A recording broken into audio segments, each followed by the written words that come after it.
বাংলাদেশ পৃথিবীর সবচেয়ে সভ্য ও ধনী দেশ। এখানে ভাইরাল হওয়া মানে অশিক্ষিত আর বেহুদা জনপ্রিয়তা, জ্ঞান, মেধা বা শ্রম নয়, এটাকেই সফলতা মনে করে মাথামোটারা।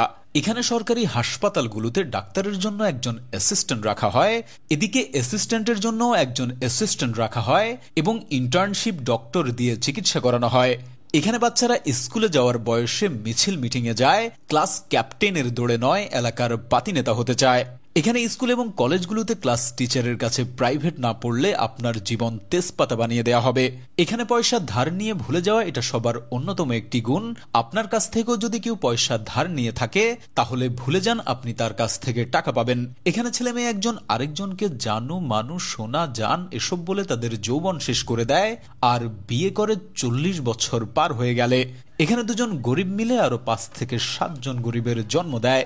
এখানে কারো বিপদে কেউ এগিয়ে আসে না, ভাবে কি লাভ, নিজের বেলা আসলে পরে বলে ভালো মানুষের অভাব। তবে ঠিকই দূর থেকে চেয়ে চেয়ে দেখে এবং সেগুলো ভিডিও করে সোশ্যাল মিডিয়ায় ছেড়ে দেয়।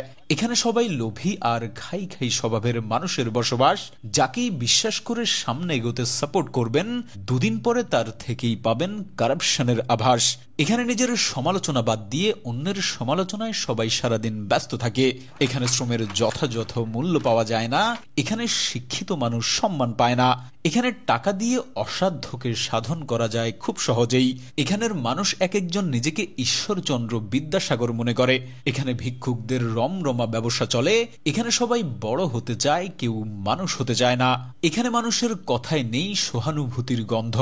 এখানকার মানুষ নিজে বাস থেকে নামতে চায় নিজের বাসার সামনেই, কিন্তু অন্য কেউ নামলে বলবে বাস কি ভাড়া দিয়ে কিনে ফেলেছে নাকি, বাস স্টপ ছাড়া থামবে কেন।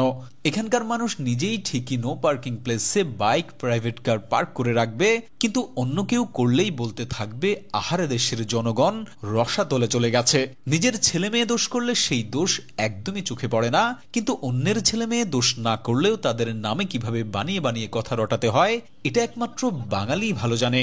এখানকার মানুষ 100 টাকা স্কুলের বেতন দিতে চায় না, কিন্তু একই স্কুলের টিচারের কাছে তার বাচ্চা যখন প্রাইভেট পড়ে 1000 টাকা বেতন দিতেও কার্পণ্য করে না। এখানে কেউ একবার পয়সাওয়ালা হলে সে সুইজারল্যান্ডে ব্যাংক অ্যাকাউন্ট খোলে এবং অবৈধভাবে দেশের টাকা নিয়ে সেখানে জমা রাখে। এখানের পয়সাওয়ালারা চিকিৎসা করাতে থাইল্যান্ড আর সিঙ্গাপুরে পাড়ি জমায় আর শপিং করে থাইল্যান্ড, দুবাই কিংবা প্যারিস থেকে। এখানকার পয়সাওয়ালা বাবা মায়ের ছেলে মেয়েরা পড়াশোনা করতে ইউরোপ, আমেরিকা এবং কানাডার মতো দেশগুলোতে পাড়ি জমায় আর পড়াশোনা শেষে দেশে ফেরত না এসে সেখানেই থেকে যায়।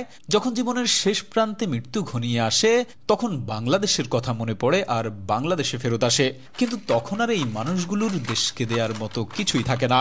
এখানকার মানুষ বাজারে গিয়ে কোনো প্রোডাক্টের বেশি দাম দেখলে বলে আহা এত বেশি দাম কেন, আবার সেই একই প্রোডাক্ট যদি কিছুটা ডিসকাউন্ট বা কম দামে বিক্রি করা হয় তখন তারাই বলবে নিশ্চয়ই এটা খারাপ প্রোডাক্ট, না হলে এত কম দামে বিক্রি করছে কিভাবে। এখানকার মানুষ ভাজা পোড়া তেল চর্বি খেয়ে গ্যাস্ট্রিক বানাবে, আবার সেই গ্যাস্ট্রিক কমানোর জন্যই ঔষধ খাবে। এখানে টাকার জোরেই হয় তাল গাছটা আপনার, অবহেলায় পড়ে থাকে, খোঁজ খবর রাখে না বাপমার। এখানে শ্রমের মূল্য নেই, চাষ হয় প্রতিনিয়ত হিংসা বিদ্বেষ, মনে হয় আগেই ভালো ছিলাম, এখন ভালোর দিন শেষ।